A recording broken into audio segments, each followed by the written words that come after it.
Behind the Shades. I've talked to a few friends and I've told them, even a few people on my podcast, on my show, and I told them, look at what's happened in almost 3 years, 2019, 2020, 2021, and going into 2022. We went from the Me Too movement to George Floyd to masks. Come on. Now, if you were to look back at 2018, did you think that would have ever happened? And I don't think anyone could have said yes. Yeah. We're almost out of our infancy as human beings when the whole situation with kneeling on a man's neck for all the world to see, right? I haven't seen unity like that in my lifetime. I don't know if you have, but I haven't seen it in my lifetime. Yeah. Then months later, gone. Gone. What the hell is up with that? This is a conversation I have with my circle all the time. Like, we see these, major crisis events. So I can think of like 9/11 is one of those in my life, right? And the George Floyd murder, the Me Too movement. And there's like this collective consciousness that gets awakened for a moment where we all lean in and we go, we are all on the same side here. We have got to get it together. We have got to come together as humans. There needs to be humanity and unity and love and universal, like just connection. And even in the space of like this pandemic, which has highlighted for us how much the world is so interconnected, right? And then it fades. And I sometimes like to get philosophical, like maybe this is just like, there's no getting out of that. I wish for this place of like permanency, but like, what is it about us humans that we can't hold on to that in a permanent way? And we keep sliding off of it. And then it's almost like universe, God, whatever you want to call it, has to like come in and like smack us upside the head again, reorient us. We can hold it for a bit. And then it falls apart. Like, what are your thoughts about that? What do you think it is about us humans that makes it so impossible, it seems, to really hold on to that sense of kind of unity and connection, humanity? The devil That's is strong. That's a light question for a Saturday morning, y'all. That's right. Come on, solve all our problems, Train. The devil is strong. No, I'm joking. Oh, well, yeah, right. Light and dark. But honestly, it could be as simple as that. But yeah, but the yin and the yang. I would say, I don't know, because you can tackle it from 2 points, right? You can tackle it from a worldly view. Let's say religiously, that's going to be the answer. The devil is strong, right? But if you look at it from a secular view, we were at a point just last year where you saw black, white, red, yellow, brown, arm in arm. Mm-hmm. I have not seen that ever. It was so unusual that people were commenting on it. Right. If you remember, right? Yeah. When 9/11 happened, truthfully, the pain was felt worldwide, but the pain wasn't shared worldwide. A lot of people felt that was more of an American thing. A lot of people felt that it was consequences of some of the things that America was doing. Sure. And this is not necessarily what I believe. I'm just letting everyone out there, right? Sure. But when everyone saw what happened in 2020 with Derek and George, it was a different type of conversation. Yeah. And you saw a world. At no point did you think that we were different. You had marches in Europe. You had marches in Australia. You had marches in Africa. You had marches in Canada. Yeah. Right? Yeah. You didn't have this really September 11th. Everyone saw it because everyone felt it. You had children asking, Mommy, Daddy, why is that man's knee on his neck? Right. And if you think about it, from when that happened to when the person was convicted, it was a year. Mm-hmm. Now, look at the state of the world. Yeah. Because it's one thing to divide people by gender, by religion, by skin color. Because you can at least look at them and say, Rachel thinks like me, dresses like me, looks like me. The only difference is maybe the tone of her skin color and my skin color. You know, I've talked about a number of things. We have similar beliefs. Right. Right. But if I were to see something happen to you, I can identify. If you saw something happen to me, you can identify because you're like, Trey is someone that I've got to know. Right. Rachel is someone that I've got to know. Now, I believe it's come full circle. I think we found a way to put in people's minds that this is not based on class. It's not based off wealth. It's not based on hair color of your eyes, skin color, your weight. This is not based on anything that was possibly used to separate us before. This is something that it doesn't matter how you grew up, your religious beliefs, your background. This is something a little bit more than that. Yeah. And I think what's going to happen is we are going to see people in a different light, similar to what you're going through between your friends and probably between my circle of friends. No one has said it to me, but the family members I've seen and the people divorcing, like when there was a point in time where let's say you and I, if we were married, there's a point in time that it had to be physical abuse or an affair. It had to be some type of abuse or an affair, right? Yeah, you had a very strong kind of... Very strong. Now we can do like incompatible, irreconcilable differonces. Yeah. Which can be anything. You could come home one day and the house was blue. I don't like the way you painted the house. Right. I don't like the way you fold the bed sheets, right? And this is not to minimize what people are going through, but what I want people to understand is, at what point is there no gray area? Meaning that, is it that I can remove myself from any situation just cause? Or are we going to look at it and say, let's have some understanding? Yeah. And I think we've lost that in the last year. Like endurance is the word. Sorry to interrupt. Was that your complete thought? Yeah. Like what's pinging for me is this idea of endurance and loyalty and perspective. You know, I think about my mom and dad and their generation. So my parents were together for 30 something years before my dad died of cancer. And when I think about watching them navigate their relationship, they had a pretty solid relationship. Of course, they're human beings, two humans trying to live together. So they have their moments of disruption and disconnection. And then you throw me, this hot-headed redhead, in the mix, and they're like, what is happening in our house? What is going on? So I'm sure they had lots of fights about me, right? How to navigate just dealing with me and my little traumatized self. But what I always felt about that is they had solid perspective about like, what are the actual real kind of deal breakers in relationship. And there was this, you know, kind of layer of commitment. There's something I was reading this the other day, an article was kind of talking about how, because we have, you know, when my parents were dating, it was almost very simple, right? You meet, you go on a couple of dates, you're dating because you want to get married. And I'm not saying that's the way it needs to be again, right? There were some real issues with that. There were certainly women who became entrapped in relationships, and men too, this can happen, but you know, sticking it out when you really shouldn't be sticking it out. Like that line wasn't always very clear. But this, the way that we're so interconnected. So it's interesting. On one hand, this great, beautiful way in which we see our global connection today in ways that we could never before, things, you know, like the media that we have today, the social media accounts, those platforms, allows us to have this global view. But one of the points that this article was making is that it also creates this idea of there's always the next best thing. There's always the next best TikTok. Keep scrolling, baby, right? Like, keep going left, keep swiping left.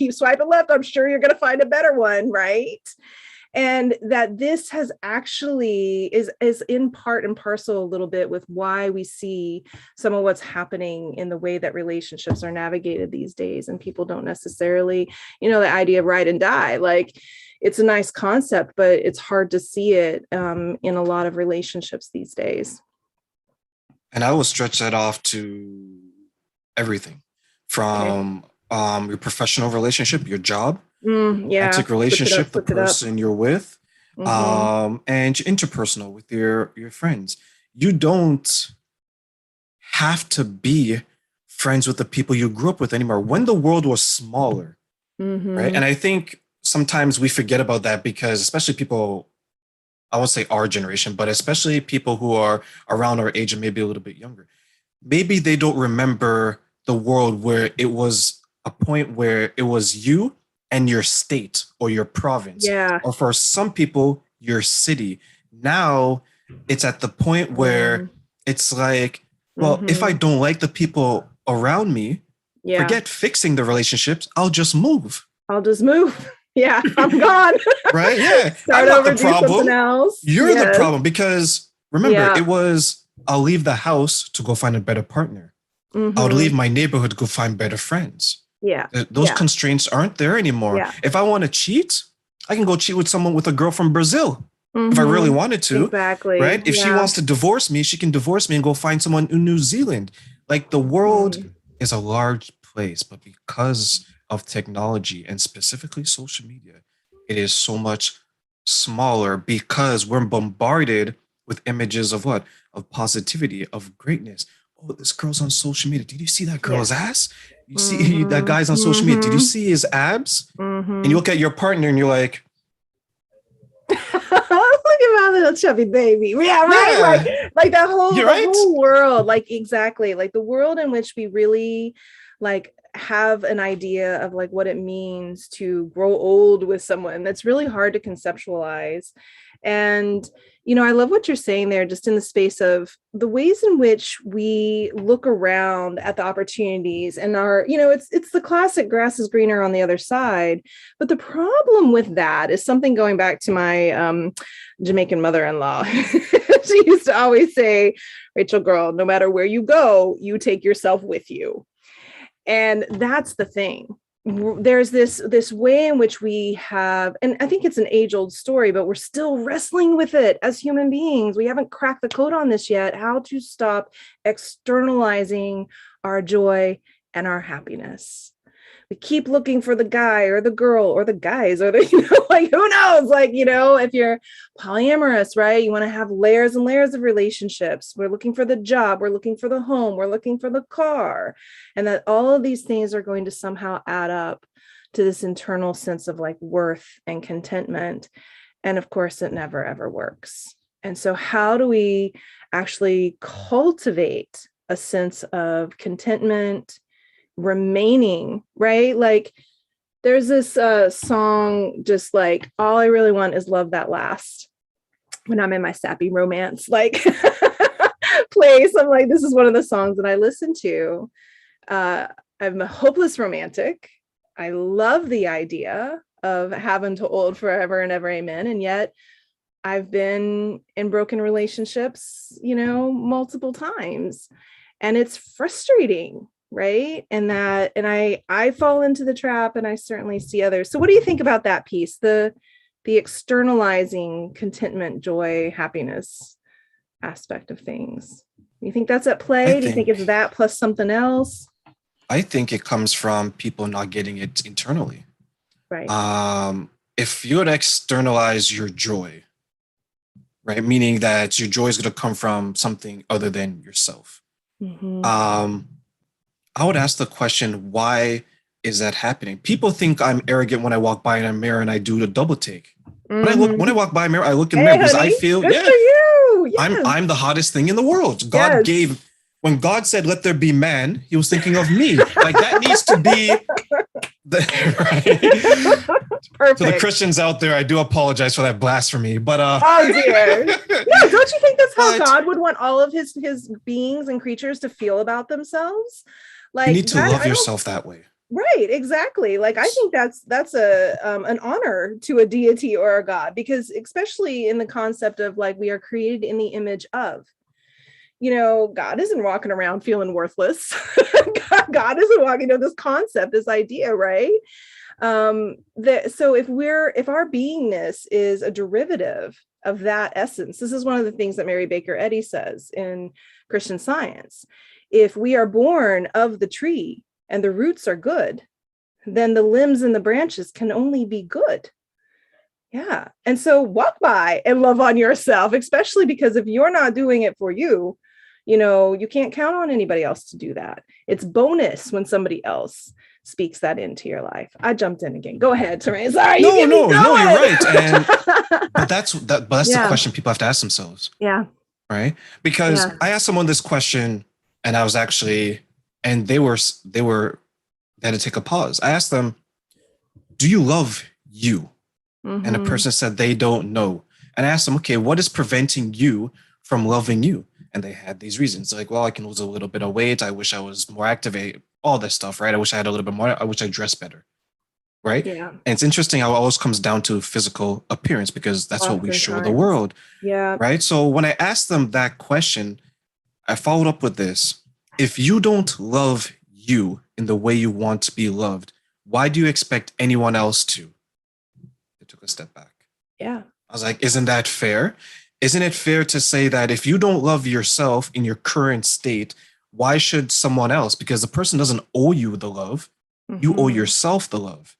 Mm-hmm. Right? Because I love myself, and I've worked on myself to a point where I can say that I love every part of me. Mm-hmm. Not a lot of people can say that.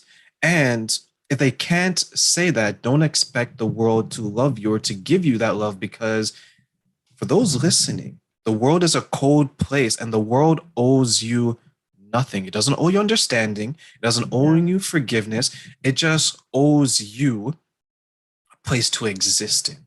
Mm-hmm. And I think that's where it comes from, Rachel, because unfortunately, and I think it's going to get worse, mental health is a real issue. Yeah.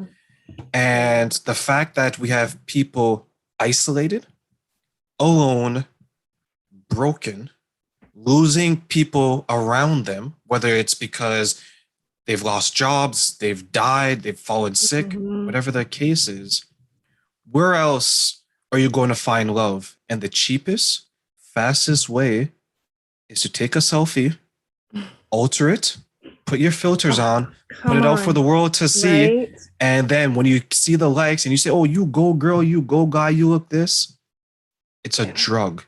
Because how many people have stayed in toxic relationships because the person told them, after they've hit them, after they've broken them down, after they've yelled at them, after they've disrespected them in so many different ways, they said the words, I love you. How many people have stayed because of that? Many. Yeah, it's true. I'm one of those, that was the 10 years I spent, with my ex-husband. It was such a loop of, the abuse, the trauma. I mean, we know this is the cycle of abuse, right? There's a very legit, actual, it's called the honeymoon phase, right? And they get nice and lovey. I'll never do that again. And this is also the period when they really can convince you, well, that was for your own good, or that was only because you, and all of that narrative. And I, at that age and at that time in my journey, I did not have the self-resourcing, and I certainly didn't have the self-love in order to hear that and go rejected, denied. No, I took it all in, and it really, it added more layers of wounding that I, have to heal and I have to work through and to find that way back, to self. So where we can make, really powerful decisions about all of these things, about where we're spending our time and what we're doing. Yeah. So for you, at what point are you in your life where you can say, I think I got this worked out. I think I'm going to be better going forward? Mm-hmm. Yeah, I mean, I think there are pieces of the puzzle that have kind of clicked into place. And I think there are still places where I can lose myself, in relationship. I can, I don't know, have you ever done any studying of attachment theory or attachment styles, like anxious attachment, avoidant attachment? Have you ever A checked little bit a actually, little bit? because Yeah. I try to be well read, so I do read. When it comes to like numbers and stuff, like as we talked before, during the first time about like the sexual assaults and things like that. I'm big on the numbers and the stats, so I'm Yeah. starting to get into that part of it as well. Mm-hmm. So there's a great book if you want to follow up. There's one called just Attached, the science of relation. I forget the subtitle every time. But Rachel Heller is the author of that, along with another person. Really great book to explore attachment theory. There's also a book called Polysecure, which is looking at relationship through the lens of if you're having an open relationship, a polyamorous relationship, but the content that they have in that book around attachment is really, really insightful and really good. And attachment theory just has everything to do with, mostly what we experienced between the ages of 0 to 18. So how our parents or caregivers, whoever those people were, either attuned or didn't attune to our needs. And so this sets up a little bit of structure. So if we have a parent that's really dismissive or avoidant, then we become very anxiously attached a lot of times. Like we're just trying to get those needs met. And we get very anxious and scared when it seems like our needs are not going to be met. And so then that can translate into all kinds of behaviors. And I think, once we understand our attachment style, it's not necessarily that it'll fully shift or change. We can do some things that move us more into what's called secure attachment, but mostly it's like anything else, just understanding like kind of where you're most likely to get tripped up.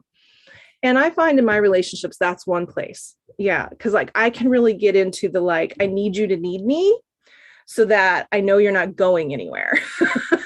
Right. And so this is actually some work I'm doing like right now, like in my life, just like trying to get to the next level of understanding around that, continue, growing in that area and continue calling myself, ever more into the space of like awareness about the ways that I get scared in relationship and in attachment and how to work with that and how to communicate with a partner about that. Do you think that your past and your past trauma plays a bigger part than you anticipated that it would play? Oh, well, anticipated. I mean, maybe at one point in my life, I was like surprised, like, damn, I didn't realize it was going to do all that. Right. At this point, I'm not surprised by anything. I'm like, oh, look at that thing. And, there's like sometimes I was reading one of the favorite apps that I'm using these days is called The Pattern. And you kind of put in your birth date and your time of birth if you have that. And, it starts. And, I love these kind of woo things. And often I'm like very skeptical, but man, this one is like, it's like looking at yourself in the mirror, literally like, I don't want to wait, what? Okay. Okay. All right. I hear it. But, I'm being read, in other words, by this app. And I'm like, damn, it knows what's going on. And one of the things that it talks a lot about for me when it comes to relationship is that there's a constant need for kind of grace for how long it takes to learn the lesson that I need to learn. And what I think is that, in my 20s, I had kind of an idea of like, oh, here's where the root of a problem is, and here's what I can do about it. And then in my 30s, I saw it again, but through a different lens and other layers and kind of other components of it. And so I worked at it from that angle. And now here in my 40s, right? So I guess where I'm bottom line of what I'm sharing there is for any of you listening and for all of us, as we're navigating this crazy effed up journey called life, right? Like there's no freaking roadmap. And all we can do is just kind of keep coming back into conversations with ourselves and keep looking at like, what is the next version of me? What's the next thing that I need to learn? And sometimes we are kind of learning the same lesson again and again, but in kind of different or deeper ways. Does that make sense? Yes, and yeah, it does. And I like the analogy when you mention road maps, because it's like because California has Disney World, right? Or Maybe is it Disneyland? One of Disneyland. them, yes. I think Yeah, I think World is in Florida. See, I don't know, but I think Disneyland is out here. Yeah. yeah. The reason why I say this because I've been to California and I visited. The reason where I'm going with this is that you can be given a map to different locations, but isn't it more fulfilling to travel your life the way you want to travel it instead of traveling it the way that someone else has? Because your path, your journey is different than mine. Yes, we may have different roads on our journey, but I think we all have to be less afraid, less fearful to travel and to end up somewhere that necessarily we didn't plan to be, but learn from it and move forward. Because if we don't trust in ourselves, if we don't appreciate what we can do and how we can navigate it, it's going to be a tough life, because you can't always ask for guidance, because what happens if the person guides you in a way that necessarily isn't beneficial to you? Yeah. And we can get real. I mean, this is a place where I can get stuck as I get very rigid about my plans. Like, I made a plan. Come on, world. Come on, universe. What are you doing? I had a plan. I was just watching this show called Modern Love, and they're actually built off of this New York Times column back in the day where people would write in kind of like their love stories or how they, or just places and spaces that they've navigated in the context of love. And one of the recent episodes was this, army guy who came back, from, being at war, and of course is experiencing PTSD, but he's got his wife there, and he says to her, like, we've got the plan. That's not a part of the plan. Like, when she wants to kind of go left, and he's like, nope, we said right, we're going right. And she ends up, having an affair, which is not cool, but, has an affair and leaves. And I think, a big kind of lesson for him as the story unfolds is getting out of that rigidity and getting into the flow of life, right? Not that we shouldn't have foresight and have ideas, but to be able to respond to life as it is given, as it is received, and try to enjoy the journey with all of its twists and turns. Yeah. Yeah, it's like that saying where so many of us are so afraid of dying that we forget how to live. Come on. Right? Yeah. And we just need to make sure that we actually are living. Yeah. What we're seeing right now and what we may be experiencing on an individual level shouldn't prevent us from living life, because from the day that we're born until the day that we die, what's one thing that every single person, regardless of who you are, wants? They want happiness. They want to experience being loved. Yeah. And if you're not out there getting the love, where else are you going to get it? Yeah. Right. Bolster yourself in love, and then create space and opportunity for connection, no matter how many times you've been hurt. I mean, this is one of the hardest things that we do as humans, but I think it's also one of the most brave and most beautifulest things that we do. Like, we get our hearts broken, we get disappointed by people, and then we gather ourselves, and we go out and we go again. There was a story that my Jamaican ex-mother-in-law used to tell me. She would say, there's a story of a woman who was, so deeply in love with this man. And one day he broke her heart and he said, I don't want you. I don't love you. And he rides away on his horse. Okay. And here she is. And she says, years and years later, you find this woman in her room. She hasn't aged. She hasn't changed. She's become stuck in time. And I used to love that story. I wanted to be that woman. Like, I was so hopeless. I was like, yes, if I get my heart broken, it's going to be like that. And I'm just going to be forever woefully wounded. And every time I get my heart broken, I think, I'm never doing this again.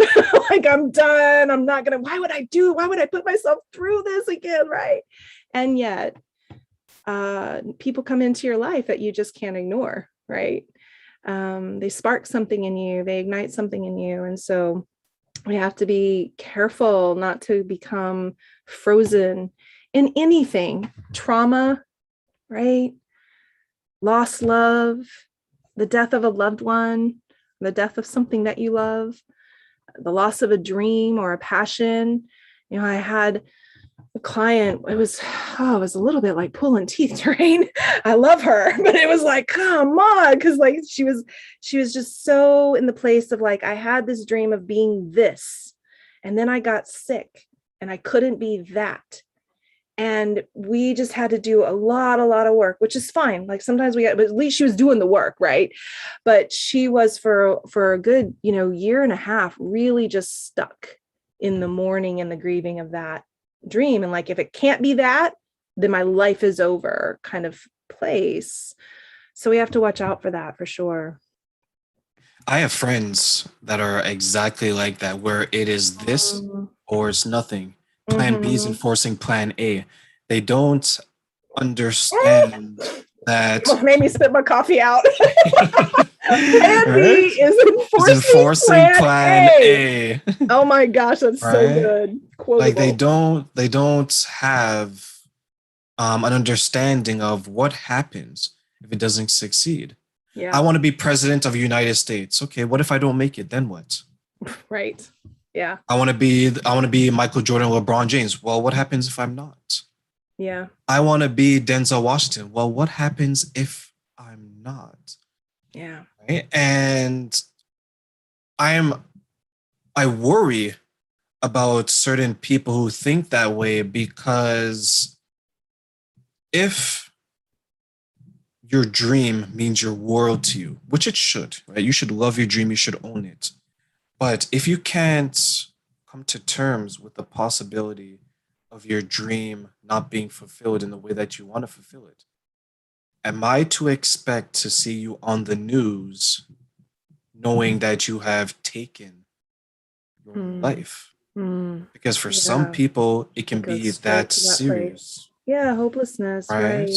And I worry about that, because you don't want anyone to suffer that way. But when it's someone that when it's someone that you can put your arm around and embrace, and I guess my question that I'll put to you, Rachel, is, even though you've gone through what you have gone through, you've shared so much with me, and my audience is going to continue to love every part of your journey. You continue to go.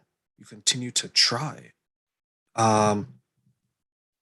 People will tell you probably have friends that will tell you this. Love isn't easy. So what keeps you hopeful that it is going to work out? Oh my goodness me. Well, oh my gosh. Okay. Let me think about that one. What keeps me hopeful that things are going to work out? One part delusion and like illusion, like willingness to just be a little fantastical and romantic and childlike and naive. And one part practical, logical. I've seen myself go through this before. So while I'm not enjoying going through it again, I know that I can, based on past evidence. There's this great quote that circulates in the survival world every once in a while that's like, you have lived through all of your worst days. Like, you've done it. So if you've done it, then you can do it again. And of course, we don't want to just, this is my moniker, right? Like, we don't want to just survive life. We want to be able to embrace it and be living and thriving.